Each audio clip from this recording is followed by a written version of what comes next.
Bonsoir à tous, bienvenue sur Sport Business Africa, le deuxième numéro de cette troisième saison. Merci d'être avec nous. Nous parlerons aujourd'hui essentiellement de football, mais nous évoquerons également un peu de football africain. Nous allons faire un duplex avec le Bénin, ou de ce côté-là où se trouve une brillante entraîneur camerounaise qui s'est investie dans le développement du football. Nous parlerons également d'infrastructures du CHAN 2020 qui se jouera dans 2 mois exactement, et puis nous reviendrons également sur la décision, ou du moins le vœu de la FIFA de vouloir rendre la Coupe d'Afrique des Nations quadriennale. Mais avant, je vous propose de suivre le sommaire qui nous est présenté par David Kevin Abala. Au sommaire de Sport Business Africa, Actu. Gianni Infantino relance le débat avec son projet pour développer le football africain. Il a suggéré que la CAN se tienne tous les 4 ans au lieu de l'intervalle de 2 ans actuellement. Quelles peuvent être les conséquences économiques et géopolitiques d'une telle décision? On en parle dans le cadre de cette émission. Infrastructure. Le chef du gouvernement camerounais a effectué mercredi dernier une visite sur les chantiers du CHAN 2020 à Douala. Le premier ministre Joseph John Gouté s'est ainsi rendu au chantier du stade Japoma. Il a par ailleurs visité les stades Bepanda et Bonamoussadi. Selon lui, le Cameroun a mis la barre très haut du point de vue infrastructurel. Sortir le football béninois de l'ornière, c'est semble-t-il l'objectif des dirigeants de la Fédération béninoise de football, en abrégé FBF. Un championnat national est en effet annoncé pour le 7 mars prochain. Nous prendrons dans cette émission le vol pour Cotonou au Bénin, où nous attend au bout du fil la coach Anne-Marie Mayaki, camerounaise, qui participe au développement du football féminin de ce côté-là. Sport Business Africa, c'est aussi vos rubriques habituelles avec un grand quiz sur le mercato hivernal 2020. Installez-vous confortablement, ça démarre à l'instant.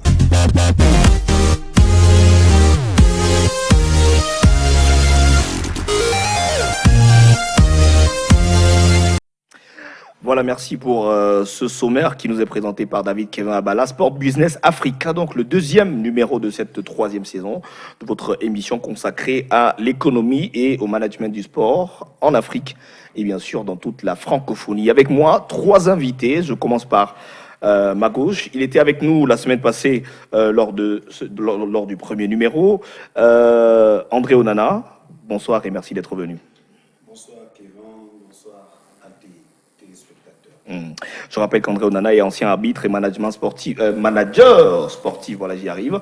Il est le manager donc de OFTA de Kribi, une équipe de 2e division du championnat camerounais. OFTA qui se porte quand même de mieux en mieux dans ce championnat. Oui, il faut dire que OFTA a commencé timidement, mais là, nous sommes en train d'atteindre la vitesse de croisière. On ose croire qu'on va atteindre nos objectifs au moins 80% cette saison. À ma droite, il n'était pas avec nous la semaine passée, mais nous sommes allés l'arracher. Il était en pleine campagne électorale. Au Cameroun, c'est la période électorale. Pierre Tatou Takoulou, il est consultant en marketing du sport et CEO de Tattoo Vibes Sport and Entertainment. Bonsoir et merci d'être venu. Bonsoir Steve, Toukoulou. Ah voilà, Tatou Toukoulou, voilà. Bonsoir et bonsoir à tous les téléspectateurs déjà et aux panélistes. Comment ça va? C'est quoi l'actualité du côté de Tattoo Vibes? Mais écoutez, Tattoo Vibes est en train de mettre sur pied des masterclass parce qu'on s'est rendu compte qu'en travaillant sur le marché camerounais, qu'on a besoin de personnes qualifiées parfois pour faire un certain nombre de choses. Et il est difficile d'en trouver. Donc nous avons décidé pour l'année 2020 de commencer un programme de masterclass. Et dans tout ce qui est univers sportif, le management, le marketing, la gestion des structures sportives, la gestion de l'image des joueurs et autres et tout. Donc c'est ça que nous travaillons en ce moment, quoi. Voilà, on espère que tout ira bien de ce côté-là. On va prendre le 3e invité, lui aussi, il n'était pas avec nous la semaine dernière. Yves Sequet, il est consultant en finance, vous comprendrez bien pourquoi il est avec nous aujourd'hui, parce que nous parlons de marketing sportif et c'est aussi, il pourra aussi donner son point de vue sur ce domaine-là. Yves Sequet, bonsoir et merci d'être venu. Bonsoir. Moi, je suis ravi d'être là. Je suis ravi d'être là et bonsoir à tous les téléspectateurs. J'espère apporter un peu de moi dans cette émission en espérant donner beaucoup de réponses aux téléspectateurs. Alors, je reste avec vous justement pour parler de ce premier sujet. Gianni Infantino qui relance le débat naturellement sur la Coupe d'Afrique des Nations. Il voudrait que cette compétition passe de 2 à 4 ans désormais pour l'organisation. Selon lui, il estime que la compétition sera plus viable, plus rentable sur le plan financier et même économique, et même sur le plan international, la compétition va pouvoir glaner beaucoup plus d'intérêt de la part du monde des investisseurs du sport et du football en particulier. Et donc le projet a été mis sur la table, comme nous allons le voir dans ce reportage qui nous est signé par Marina Nkokvina. Le football africain a été présenté il y a peu par le président de la FIFA, Gianni Infantino. Réuni au Maroc pour un séminaire sur les infrastructures en Afrique, le patron du sport mondial a mis en scène l'état économique de la compétition africaine qui, selon lui, pourrait générer beaucoup plus d'argent et d'audience. Pour cela, la Coupe d'Afrique des Nations devrait se tenir tous les 4 ans, ceci dans le but de la rendre commercialement plus viable au niveau mondial. Une bombe relâchée devant les dirigeants africains rassemblés pour la dite circonstance. Cette nouvelle périodicité quadriennale de la Coupe d'Afrique des Nations entrera en vigueur si elle est adoptée, ceci après les 3 éditions de la compétition qui s'annoncent, car 2021, 2023 et 2025 ont déjà été attribuées respectivement au Cameroun, à la Côte d'Ivoire et à la Guinée-Conakry. Une mesure qui réduirait considérablement les chances des pays d'accueillir un jour cette grande messe du football africain. Cette proposition de la FIFA serait approuvée par l'instance confédérale du football africain, surtout avec Ahmad Ahmad qui reprend les rênes à la tête de la Confédération africaine du football. Pour mémoire, la même FIFA ne désirait pas une Coupe d'Afrique des Nations en période d'hiver à cause du mondial des clubs, mais la chose avait été établie. Cette autre idée du président Infantino serait sans doute validée par les Africains qui, à contrepartie, obtiendraient de la part de la FIFA une somme d'1 milliard d'euros afin de doter d'un stade de classe internationale chaque pays africain. Des grandes manœuvres continuellement orchestrées par l'Italo-Suisse.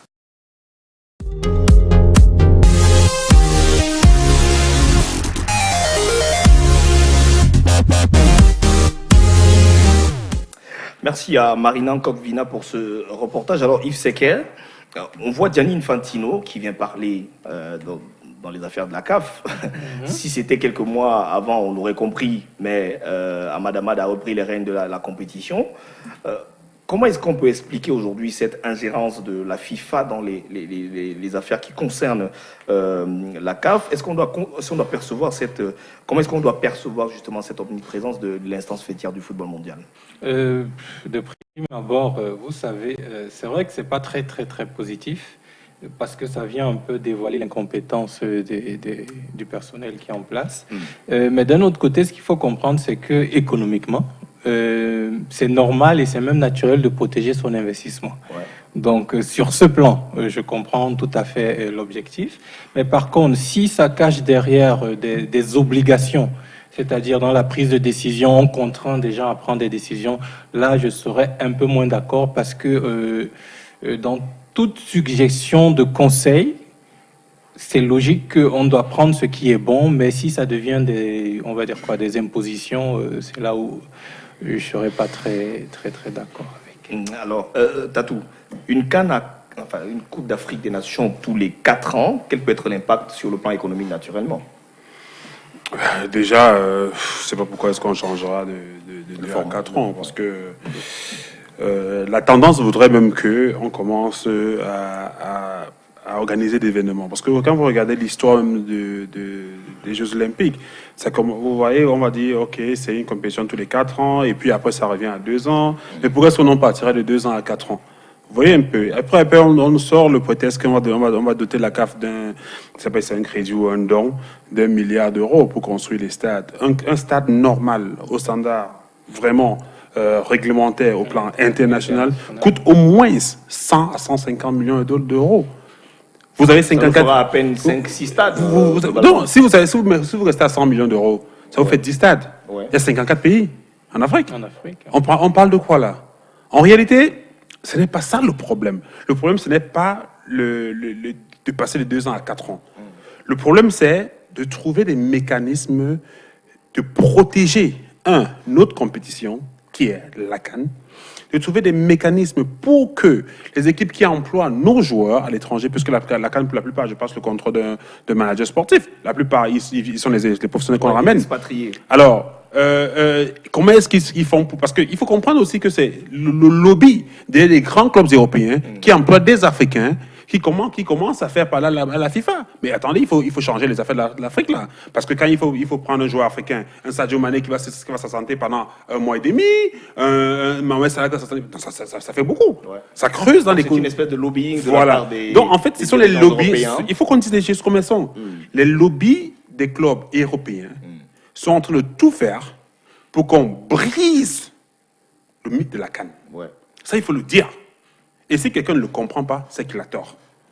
Donc, mon problème n'est pas à ce niveau. Enfin, le problème n'est pas au niveau de 2 à 4 ans. Oui. Le problème ici, c'est comment vendre, comment protéger notre CAN.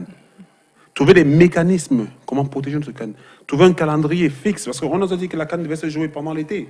Après, on vous a ramené en janvier. Mais attendez, quand vous jouez à ce genre de jeu-là, et puis après, bizarrement, la FIFA a créé une nouvelle compétition qui se joue au même moment que la CAN. Ouais. Mais attendez, c'est normal que Gianni Infantino, qui est le porte-parole, entre guillemets, qui a le visage de la FIFA, défende leur projet. C'est pour ça qu'ils proposent cette histoire de... Bon, mais après, le programme de la CAF dépend aussi du programme de la FIFA. C'est-à-dire que lorsque la CAF a un programme comme celui-là, il le soumet au niveau de... Ou du moins, lorsqu'il a une réforme en termes de temps à faire sur le plan continental, il soumet cette réforme à la FIFA. Donc, la compétition de la CAF, moi, je ne peux pas la prendre comme forcément concurrentielle à celle de la FIFA, pardon, comme concurrentielle à celle de... Vous savez que la CAF. la CAN avait déjà une date fixe. On savait que la CAN devait se jouer en juin-juillet. Oui. Mais bien avant, ça fait 2 ans qu'on le sait au moins. Mais la Coupe du Monde des clubs, c'est que la Coupe du Monde des clubs, je pense, quand on est venu créer, et on dit, OK, ça se joue à la même période. Vous voyez que la FIFA, connaissant la date de la CAN, a programmé la Coupe du Monde des clubs à la même période. Et puis après, on vient vous dire que non, on ne peut plus jouer la coupe du Monde des clubs à la CAN à cette période-là. Il faut la ramener en janvier. Mais où est-ce qu'on va là, en réalité? En fait, les enjeux sont plus forts que ce qu'on voit là, en fait. J'aimerais ajouter, si vous le permettez, parce qu'il faudrait que les téléspectateurs comprennent. Comment dire? La logique de réflexion dans cette allégation, en fait, il dit on ramène à 4 ans et automatiquement, ça va multiplier le chiffre d'affaires de 4, voire 6. Alors que dans les faits, ça ne peut pas réellement se concrétiser. Et il le dit en comparaison avec le chiffre d'affaires que peut-être une compétition comme l'Euro peut faire. On parle de 1,93 milliard et quelques d'euros. Pourtant, on parle de la CAN, oui. Voilà, la CAN, on est entre 45 et 50 millions de dollars. Donc même si on multiplie par 4, on ne va jamais réellement atteindre par comparaison une compétition comme l'Euro. Donc à partir de là, discuter de l'impact, le dire un peu simplement, ce n'est pas parce que on a augmenté un temps de préparation que forcément le jour J on sera bien préparé de 1. Et ce n'est pas parce qu'on a augmenté un temps de préparation que forcément ça garantit la réussite maintenant. Oui, donc voilà. L'impact en lui-même, maintenant économique, ne peut même pas se voir comme il le pense de façon aussi automatique et prévisionnelle parce que ça prend en compte, je le dis plusieurs fois, le ratio coût-bénéfice, mais pas seulement, mais ça prend aussi en compte un ensemble d'externalités qui peuvent être autant positives que négatives. Donc, quelle que soit la durée de 1, 10, 20 ans, l'impact peut être négatif comme il peut être positif selon la disposition qu'on aura pris peut-être dans l'aménagement du territoire, dans la création de nouvelles activités économiques, dans tout ce qui est attraction touristique. Maintenant, tout ce qui est négatif, on oublie toujours qu'après, il y a récession. Les gens ne veulent plus dépenser. On oublie aussi, par exemple, que pendant la compétition, c'est l'inflation. Donc, il y a vraiment une hausse qualité des prix. Mais est-ce qu'à ce moment, on aura réellement mis des structures sur du long terme, sachant que le contexte africain, je veux le préciser parce qu'il ne sait pas réellement ce qui se passe au pays, c'est des petits commerces, des activités économiques, mais temporaires, juste le temps de la CAN. Si c'était sur le long terme, oui, économiquement, c'est facilement calculable, mais dans ce cas, dire automatiquement que ça sera positif. Non, moi je peux pas en tant qu'économiste me lancer dans ce... Didier Drogba, par exemple, qui est une ancienne gloire du football africain, Lui n'était peut-être pas sur l'aspect financier, lui il relevait le fait que passer de 2 à 4 ans allait créer la rareté du trophée et donc augmenter le niveau d'engagement et même d'enjeu qu'il y a derrière la compétition. Est-ce qu'à ce moment-là, on ne peut pas penser que 4 ans serait idéal? Non, écoutez, je voudrais d'abord appeler aux téléspectateurs que la FIFA est constituée des confédérations. Donc, la CAF est assujettie à la FIFA. Voilà. Maintenant, qu'est-ce qui se passe en réalité? C'est que c'est la FIFA qui a la responsabilité de la promotion du football dans le monde. Et elle confie donc ses missions aux confédérations. Donc, le président Gianni Infantino est dans son rôle de vouloir booster un peu parce que après le passage de Fatma Samoura, il y a forcément un rapport. Et c'est sur la base de ce rapport qu'il peut dire, écoutez, je pense que la compétition devrait passer de 2 à 4 ans. Sauf que la CAF est dirigée par un comité exécutif. Le comité peut maintenant prendre l'avis du président de la FIFA et se dire, OK, a-t-il raison ou a-t-il tort? Où est-ce qu'il veut nous emmener? Pourquoi il nous interpelle en réalité? Il nous interpelle peut-être parce que la CAN, sur le plan économique, ne produit pas ce qu'elle devrait produire. Et pour moi, le problème, ce n'est pas la durée. Le problème, ce sont les experts qu'il y a autour. Le problème, c'est qu'est-ce qu'on associe justement pour gérer cette compétition?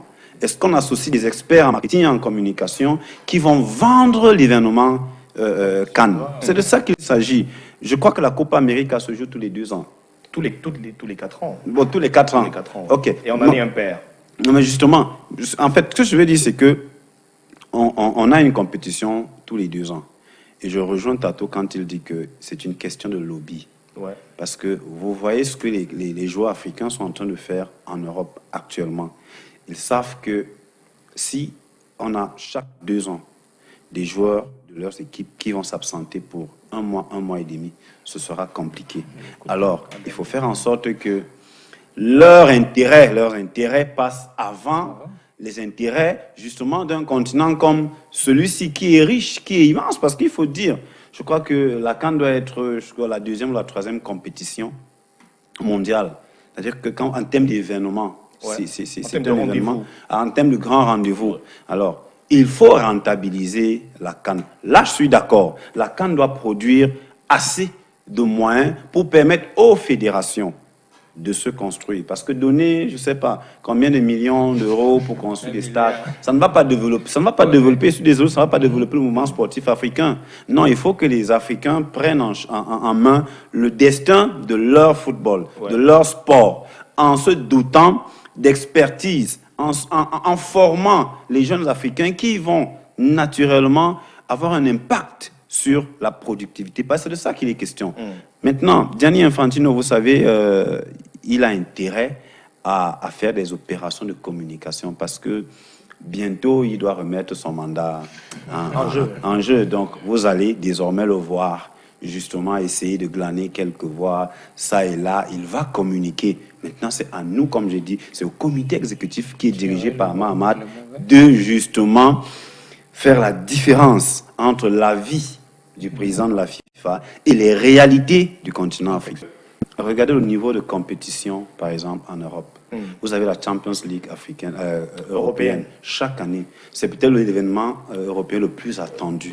Donc, du coup, l'Euro peut se jouer après 4 ans. Sans problème. Sans problème. Mais ce n'est pas le cas chez nous, ici. Donc, vraiment, on ne peut pas nous dire qu'il faut jouer chaque 4 ans. Parce que la Champions League africaine n'est pas encore au niveau où elle peut captiver le maximum de téléspectateurs africains. Donc, c'est là où la difficulté se situe. Et il faut même voir qu'il y a quand même un fossé entre la Champions League africaine et la Coupe de la CAF. Vous voyez, la Coupe de la CAF est tellement... C'est vraiment plus amateur que la... Oh, quand vous voyez l'Europa League, vous voyez la Champions League, vous sentez que... Alors, ces gens peuvent se permettre de jouer leur euro chaque 4 ans. Ça ne pose pas de problème. Les gars n'attendent pas tellement l'euro parce qu'ils ont les compétitions là-bas qui leur permettent véritablement de ne pas s'ennuyer. Et c'est là où je rejoins Don Tatou pour dire qu'il faut que la FIFA, si elle veut aider l'Afrique, qu'elle vienne aider l'Afrique en développant effectivement les fédérations, pour que les fédérations puissent impulser un football professionnel. Parce qu'on va dire que c'est une ligue professionnelle qui organise. Oui, mais la ligue professionnelle n'est pas une entité qui exerce en dehors de la fédération. Ouais. C'est une entité qui appartient à la fédération. Donc, il faut laisser que les ligues puissent se gérer et produire, comment je vais dire ça, des résultats au niveau de l'organisation des championnats. Parce que, voyez-vous, Tout-Puissant Mazembe, c'est pratiquement 7 milliards de francs de budget. Ouais. Vous n'allez pas trouver, par exemple, pour le cas du Cameroun, un club qui a même 1 milliard de budget. On vous dit que sur la toile, Tout-Puissant Mazembe, c'est plus de 4 millions de followers. Ouais. Mais au Cameroun, on va vous dire Coton Sport qui est le meilleur, c'est 10 000. Voilà. Vous comprenez qu'il y a un gros fossé. Il faut donc niveler les valeurs. Il faut niveler les valeurs. C'est-à-dire que dans tous les pays africains, il faut retrouver au moins un club qui puisse se hisser au niveau continental. À ce moment-là, on aura au minimum de 20 clubs qui peuvent chaque année, parce que vous allez voir, c'est vrai, on me dira qu'en Champions League aussi, on retrouve seulement Barcelone, Real, mais si on a beaucoup de clubs africains qui se retrouvent en phase finale de Champions League, je veux dire, dans les matchs de poule, et que la compétition est resserrée. En attendant que la CAN passe de 2 à 4 ans, donc, comme le souhaite Gianni Infantino, si on arrive justement à prendre cette décision, il y a une compétition qui se jouera au Cameroun, le CHAN 2020, et les voyants semblent au vert. Le chef du gouvernement camerounais a effectué il y a quelque temps une visite sur les chantiers, notamment celui de Douala, le stade de Japoma. Il a naturellement annoncé de ce côté-là que que les travaux avancent bon train et que la CAN pourrait, ou du moins le CHAN pourrait se jouer sans le moindre couac, en tout cas sur le plan infrastructurel. Nous allons suivre ce reportage de Marina Ngokvina et nous revenons dans cette deuxième partie pour parler de ce sujet donc. Le championnat d'Afrique des Nations qu'organise le Cameroun arrive à grands pas. Plus que 8 semaines et 4 jours pour que les hostilités de cette compétition réunissant les joueurs évoluant dans les championnats locaux ne débutent en grande pompe. Pour que la fête soit belle les jours prochains, le Premier ministre chef du gouvernement Joseph Ndjongoute est en visite sur 2 sites devant accueillir la compétition. Débutant ce jour, le Premier ministre camerounais s'est rendu sur le site de Douala, particulièrement à Japoma qui va abriter dans quelques jours le match amical Cameroun-Rwanda dans cette phase de préparation de l'équipe prime du Cameroun. Veillant et scrutant détail après détail dans la ville de Douala, le patron du gouvernement camerounais fera de même un saut sur le site de Limbé afin d'observer et de vérifier par lui-même si tout est fin prêt pour accueillir les différentes nations qui feront le déplacement au Cameroun pour vivre cet événement. L'objectif principal de cette randonnée du type Joseph Ndjongoute est bien sûr de s'enquérir de l'évolution de l'organisation tant au niveau des infrastructures sportives, hôtelières que routières. Ceci à marge de la grande messe du football en janvier prochain.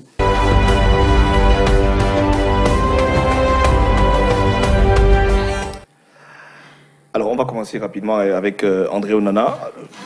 Le Premier ministre, chef du gouvernement, visite les chantiers de Douala. Marina Ngokvina parlait des stades de Bepanda, de Akwa et naturellement le grand complexe de Japoma. Qu'est-ce qui fait de la ville de Douala un atout considérable en vue justement de l'organisation de cette compétition? La ville de Douala a 2 stades de standing mondial. Ça, il faut le dire. Le stade de Japoma est un stade vraiment qui peut abriter des compétitions de Coupe du Monde. Pareil pour le stade omnisport de Bipanda qui véritablement qui a été rénové, relooké complètement. Et puis, écoutez, la ville de Douala, elle est vaste. Elle a sur le plan hôtelier des infrastructures capables d'accueillir des compétitions. Il faut peut-être des réaménagements, il faut peut-être au niveau des voies d'accès accélérer les travaux, mais je pense que Douala n'a pas été choisi au hasard. C'est-à-dire que les experts de la CAF sont passés là-bas, il y a eu plusieurs visites, on s'est rendu compte quand même que Douala a été avancé, mais je crois qu'il faut souligner peut-être un petit problème à ce niveau, c'est que la CAF déplorait le fait que sur le plan de l'Internet, elle craignait qu'au moment de la compétition, oui, que les journalistes aient des problèmes pour retransmettre parce que c'était encore un petit souci. Donc moi je vois que Douala, la ville de Douala a beaucoup d'atouts. La ville de Douala, les stades, vraiment, quand vous regardez un stade annexe comme le stade de Mbappé-Lépé, qui a une capacité de pratiquement, je crois, plus de 5000 places, vous comprenez que véritablement l'État du Cameroun a mis les petits plats dans les grands. Donc à ce niveau, Je pense qu'il faut maintenant rentabiliser. C'est bien d'avoir les infrastructures, mais alors, comment les rentabiliser? C'est là où se situe la Justement, grosse difficulté. je vais passer la parole à notre financier, à Yves Sequet. Peut-être en dehors du stade d'Olembe, qui piétine et qui peut-être pourrait être retiré des chantiers de la future CAN en 2021.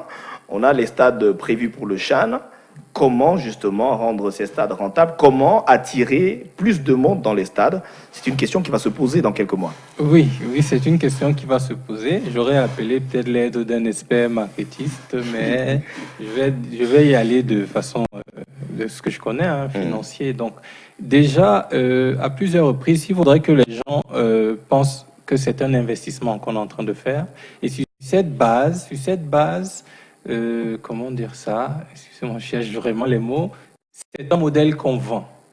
C'est pas le Cameroun qu'on vend, c'est vraiment un modèle qu'on est en train de vendre. Et il faudrait que ce modèle puisse s'épanouir localement et régionalement pour être sûr que ce même modèle, effectivement, puisse se vendre ailleurs. Donc, de façon concrète, comment rentabiliser? Déjà, c'est une rentabilité vraiment sur le long terme. Parce qu'une rentabilité directe, en général, les coûts et les bénéfices ne sont jamais au rendez-vous la première année, ou bien le temps de l'organisation de l'événement sportif. Il faut toujours attendre les 2, les 3, les 5 ans plus tard. Mais il n'y a pas de doute parce que les opérateurs économiques, il y en a au Cameroun. Donc, si c'est création d'activités économiques, il y en aura. Les grands flux financiers, il y en a au Cameroun. Donc, tous les atouts sont là pour qu'il y ait cette rentabilité, pour que les choses se passent. Mais il faudrait pouvoir que tous ces acteurs comprennent le modèle en question et comprennent la mission où on veut aller. Alors Tatou, est-ce que les dirigeants camerounais ou les dirigeants du football camerounais ne peuvent pas se servir justement de ce CHAN comme tremplin ou du moins comme galop d'essai pour rentabiliser lors de la prochaine Coupe d'Afrique qui arrive? Est-ce que sur le plan marketing, sur le plan de la vente des tickets, du remplissage des stades, est-ce que ça peut pas être un tremplin justement pour la grande échéance qui arrive dans un an? Votre question, c'est une question piège. Parce que, en tant que propriétaire d'agence de marketing sportif, je devrais être payé pour ce genre de consultations. Là. Mais je fais confiance à l'équipe de la commission marketing du Cochan. Ouais. Parce que je pense qu'elle a son sein certaines personnes qui ont la tête sur les épaules. Le président, déjà, M. Bekono, Bruno, et et ce sont des mecs qui savent quoi faire. Maintenant, je veux pas aussi qu'on reparte sur l'expérience qu'on a vue pendant la Coupe du Monde, la Coupe d'Afrique féminine en 2016. En 2016, ouais. Où on avait des stades pleins, mais on avait des caisses vides. On a des caisses vides, voilà. Parce qu'il faut dire que on est parti sur un modèle folklorique, je vais appeler ça comme ça. Exact. Où on remplit les stades en invitant les gens avec des tickets d'invitation ou dans des commissions de base, de partis politiques. Dans les établissements, on fait une pression sur les proviseurs ou les chefs d'établissement pour pouvoir ramener les gens au stade. Il faudrait que ça s'arrête un peu. Et il faudrait aussi que le ministère arrête de subventionner la billetterie. En fait, il faut trouver ça coûte de l'argent à l'État. Maintenant, il faudrait que des mécanismes de charter, des mécanismes de promotion, des mécanismes, bref, ils savent quoi faire. Je vais pas. J'attends peut-être un coup de fil. Il a évoqué quelque chose qui me fait, je dois contribuer parce que remplir cette base, il faut comprendre qu'on ne peut plus seulement se contenter des amateurs de football. Il faudrait aller chercher même ceux qui à la base ne s'intéressaient pas au football. C'est-à-dire que même si on veut remplir les stades, il faut bien que ce soit des férus de football. Voilà. En fait, sauf qu'on est de façon contextualisée. Il a dit, tous ces biens gratuits qu'on donnait, ce n'était pas toujours des amateurs de football. Donc maintenant, en économie, on parle souvent d'effet de substitution. Il faudrait ramener ce friand de cinéma maintenant dans le stade de football. Ouais. Mais comment le faire? Comment, en peu de temps, dans le marketing ou dans le management, faire en sorte qu'il éprouve une passion, un certain amour pour le football, et à la place de payer peut-être une bière ou un ticket de cinéma, se retrouve en train de payer un ticket de stade. Alors Tatou, comment est-ce qu'on peut faire aujourd'hui pour ériger la marque CHAN au rang justement des compétitions qui sont bancables au niveau de la CAF? Alors, je vais peut-être te surprendre, Steve. Ça rejoint la réponse à ta question. Je te l'ai donné plus haut. Quand on parle de la FIFA et de l'omniprésence au niveau de la CAF. Au niveau de la CAF, ouais. C'est-à-dire, si je vous pose la question normalement, je vous pose la question. Moi, je ne connais pas deux joueurs qui jouent, je ne sais pas, dans le championnat burkinabé. Je ne connais pas un seul joueur qui joue au championnat centrafricain. Je ne connais pas un seul joueur qui joue dans le championnat marocain. Enfin, pas marocain, marocain on connaît, mais peut-être gambien. Vous comprenez un peu? En fait, il faudrait que, désormais, et je continue à le dire, et on l'a souvent dit, j'ai des amis comme Francis Longuene qui l'ont souvent dit aussi, il faudrait que le porteur de projet n'est pas forcément celui qui l'implémente. Il faudrait que la fédération apprenne à déléguer l'organisation des championnats. La Ligue, par exemple, a fait confiance à certaines agences pour organiser les playoffs.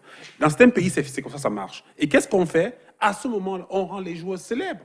Nous, pendant qu'on organisait les playoffs, on a rendu des joueurs célèbres. Ouais. Aujourd'hui, il est difficile de voir des supports de communication, même seulement au niveau digital, des joueurs qui font du carton. Un joueur j'ai un ami qui dit souvent, un joueur marque un triplé, et puis à la fin du match, les journalistes couvraient le président. Il faut rendre l'acteur célèbre, parce que pourquoi est-ce que les gars vont au stade? Les gars vont au stade pour voir les idoles jouer. Les gens vont au stade pour voir les gens qui les séduisent jouer. Si moi je vais au stade et que je vais voir une équipe où je connais personne, et on me dit c'est une équipe nationale où je connais personne, où il n'y a aucune star, il n'y a personne qui est connu. Et quand je vais regarder la liste, je vois peut-être sur Facebook, Instagram et tout, il n'y a même pas 1000 followers. Pourquoi est-ce que je vais le regarder? En fait, il faut qu'on arrive à créer un événement sur le technique, créer un événement sur le sportif. Et comment est-ce qu'on crée un événement? On crée un événement en faisant une starification. On crée des modèles, des stars. On crée des gens qui vont attirer les autres. Vous voyez un peu. Après, des égéries, en fait. Une fois qu'on a créé de l'envie, de l'engouement autour de ces acteurs principaux-là, maintenant, tout autour, on crée des systèmes, on crée un système de mise en œuvre, de séduction. C'est-à-dire, on crée des événements pour vous. Vous avez un NBA, par exemple. Moi, j'ai eu la chance de travailler pour la NBA. Et pendant un match de basketball, vous voyez les pom-pom girls. Vous voyez des distributions de t-shirts. Vous voyez des éléments qui contribuent à créer l'ambiance. Si bien que le gars qui vient jouer, qui vient assister à un match de basket, ne repart pas seulement parce que Kobe Bryant a fait un super dingue personnel. Malheureusement, il nous a quittés. Mais il part aussi genre, waouh, c'était magique. J'ai vu là, on m'a filmé avec le French Kiss. Il y a la pom-pom girl là qui est super sexy. Il y a tout ça là crée de l'attractivité, de l'ambiance. Et ça donne envie de repartir. Alors, c'est ce que l'on demande aujourd'hui, de créer cet engouement autour du stade. Parce que la fête d'un stade ne se passe pas seulement sur l'aire de jeu. Elle se passe à l'intérieur et autour du stade.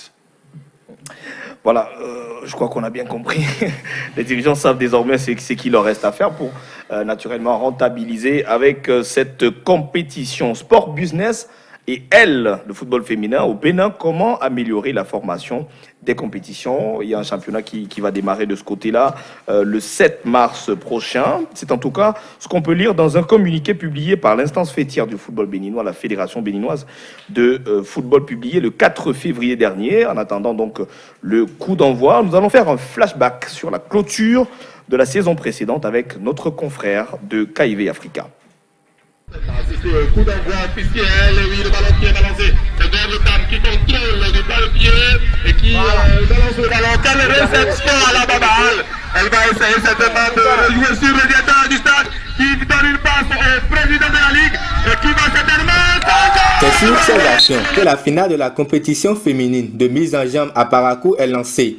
6 équipes au départ dans cette compétition de football féminine, Mais à l'arrivée, c'est Elite Athletic Club et Lion FC de Nati Tengu qui se retrouvent en phase finale de cette compétition. Finale qui a tourné en faveur d'Elite Athletic Club de Parakou, même si le premier but de la rencontre a été marqué par les Lions sur une puissante frappe repoussée dans les filets par la gardienne de l'équipe adverse. Elite reprend en main le match quelques minutes plus tard sur une égalisation de Kadejatu Imoru. En deuxième partie, 3 autres buts ont été marqués, notamment ce 4e but qui intervient sur un sprint remarquable de Nadej Atanretor qui finit par trouver sa coéquipière Kadejatu Imoru dans la surface de réparation pour le 4e but de la rencontre.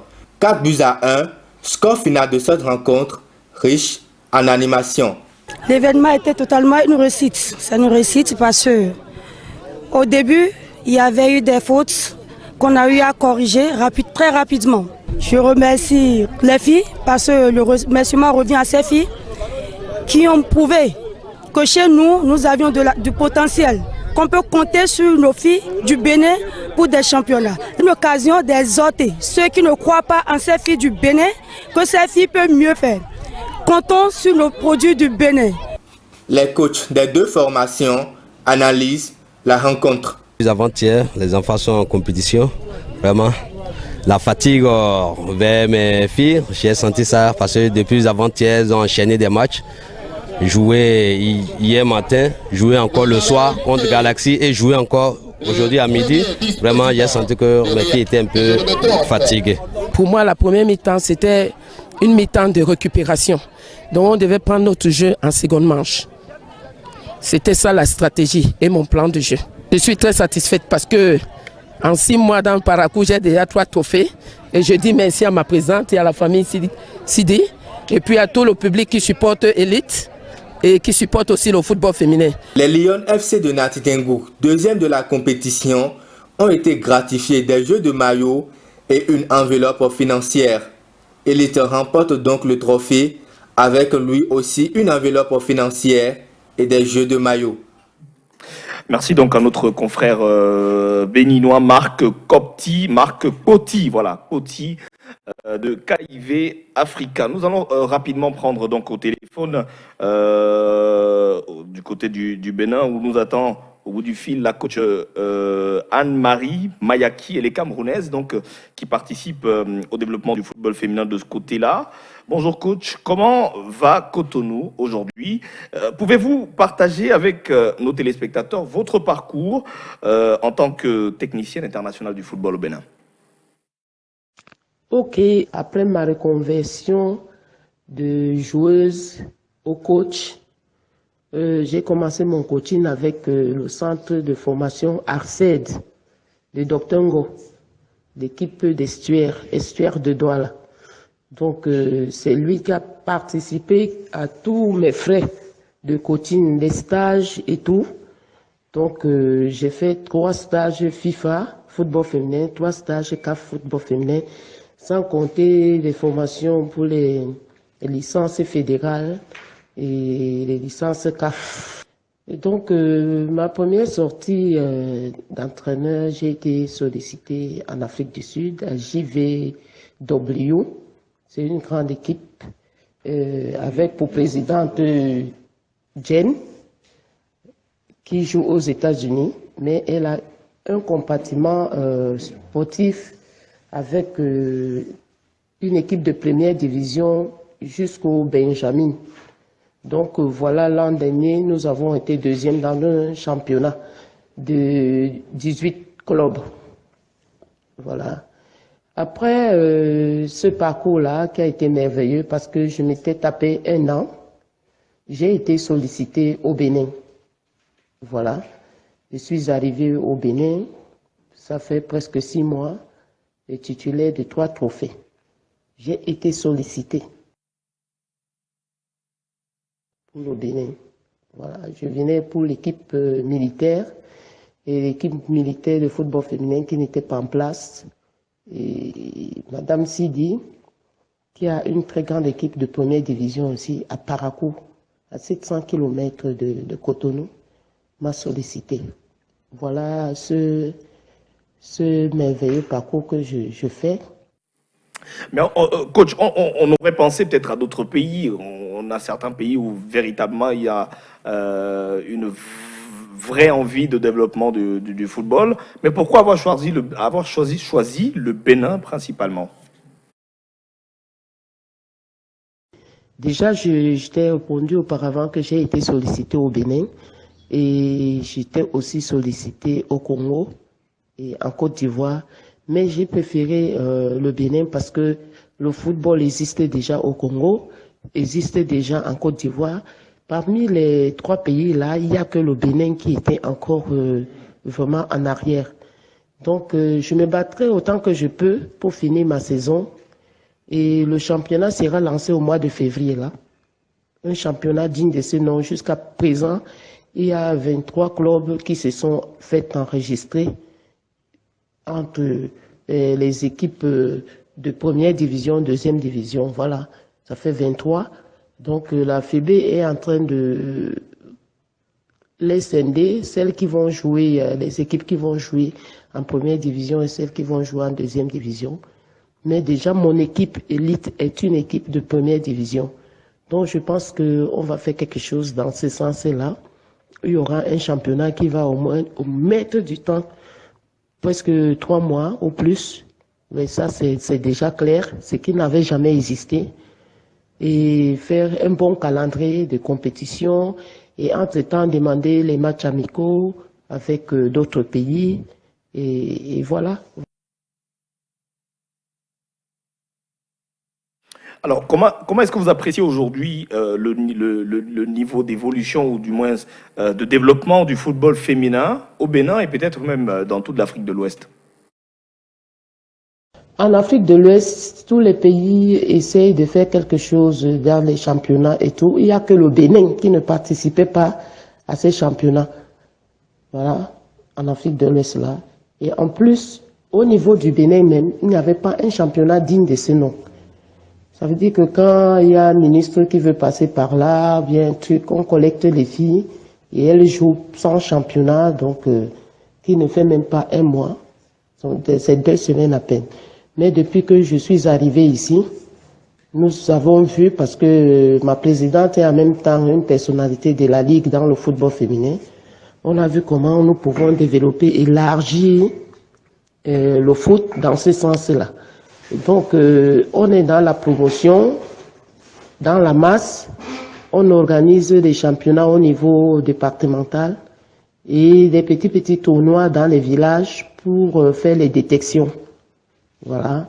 Donc, le mois passé, on a fait un regroupement à Misérité, qui est comme le centre technique d'Oja. Voilà. Et les filles ont été sélectionnées pour un tournoi qui s'est passé au niveau de Burkina Faso et du Togo. Et voilà, ça a un peu donné ce que ça a donné. Mais dans ce voie-là, il y a des progrès. Parce que depuis que le Bénin existe, ils n'ont jamais fait ce genre de tournoi. Et on parle haut et fort. Et je passe dans les médias chaque semaine ici pour parler de la promotion du football au niveau du Bénin et en Afrique. En tant que technicienne, vous qui avez expérimenté justement le football durant ces derniers mois et peut-être ces dernières années, le football béninois, comment est-ce que vous pensez que on peut faire aujourd'hui pour rendre le football féminin béninois et peut-être sur le plan continental un peu plus compétitif? Je pense que maintenant, au niveau africain, nous devions être au même top que les hommes, au niveau des CAN, au niveau des CHAN, au niveau des Champions League africaines. On peut faire aussi ces compétitions-là. Parce que, regardez, par exemple, maintenant en Afrique du Sud, là, les filles sont payées autant que les hommes en première division. Et les filles essaient de faire des compétitions, des matchs amicaux à l'extérieur, hors de l'Afrique et tout et tout. Ce n'est pas que l'argent manque, parce que la FIFA était ici la fois dernière, qui a investi pour le football féminin. Il faut que la FEBEFOOT, Fédération béninoise de football, met cet argent en jeu pour déjà sélectionner des encadreurs, parce que ça aussi, ça manque ici au Bénin. Les Béninois ne sont pas qualifiés, n'ont pas de diplôme dans l'éducation du football. Et ça, c'est un handicap. En ce moment-là, s'il y a des éducateurs déjà formés, maintenant on va les décentraliser. Et je pense que, moi étant là, c'est un travail que je suis en train d'abattre. Et je pense que la semaine prochaine ici, là, il y aura, comment on appelle ça, un séminaire par rapport à ça, et je serai facilitatrice. Merci donc à Anne-Marie Mayaki d'avoir répondu à nos questions. Je rappelle à nos téléspectateurs que vous êtes coach camerounaise et que vous officiez désormais du côté du Bénin et naturellement vous dirigez le football. Non, vous ne dirigez pas, vous êtes actrice majeure du football féminin au Bénin. Alors, André Onana, à la lumière de ce que vient de nous dire le coach, comment est-ce que vous pensez que le football africain aujourd'hui puisse être rentabilisé? On a l'échéance africaine suprême qui arrive dans quelques mois. Comment est-ce qu'on peut faire aujourd'hui pour rentabiliser le football féminin en Afrique? Il faut créer des compétitions de clubs. Il faut qu'il y ait une Champions League africaine de football féminin. Il faut naturellement que les subventions que la FIFA alloue aux fédérations pour le développement du football féminin servent effectivement à ce développement, parce qu'au Cameroun, on prend l'argent que la FIFA envoie pour les femmes, les jeunes, on l'affecte au championnat professionnel et vous voyez le déséquilibre que ça crée. Donc, pour me résumer, il faut déjà que la CAF pense à organiser une compétition africaine de football féminin. Africaine, je parle de club. Voilà. Ensuite, il faut naturellement promouvoir le football féminin dans les États parce que c'est pas encore vraiment, c'est le ventre mou du football africain, le football féminin. Tatou? Je crois qu'André a commencé à donner des solutions. Bon, je continue à dire qu'il faut structurer les institutions qui organisent les championnats. Il faut créer de l'événement autour du championnat. Parce que vous savez, le football a quelque chose de particulier. Le football, le sport a quelque chose, et la culture ont aussi de particulier que ces deux activités-là surfent sur les émotions. On vend les émotions.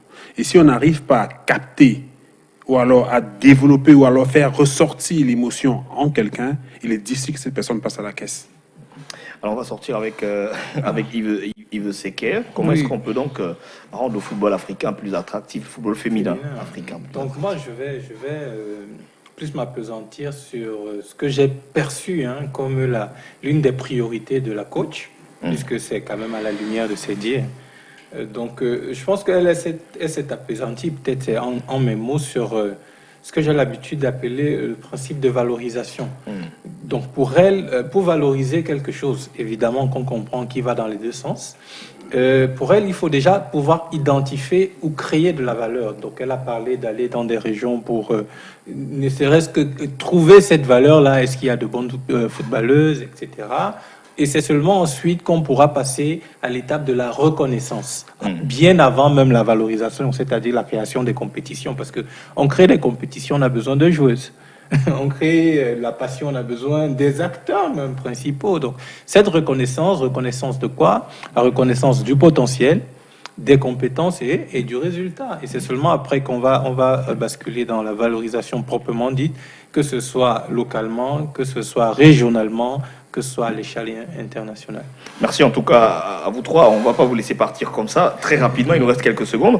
On va prendre un petit quiz sur le dernier mercato et quelques joueurs rares qu'on ne connaît pas trop sur le plan africain. Je vais poser très rapidement la première question. Un attaquant capverdien qui a quitté le Racing Club de Strasbourg en France pour filer en Championship en D2 anglaise. Il s'agit de qui? C'est un capverdien.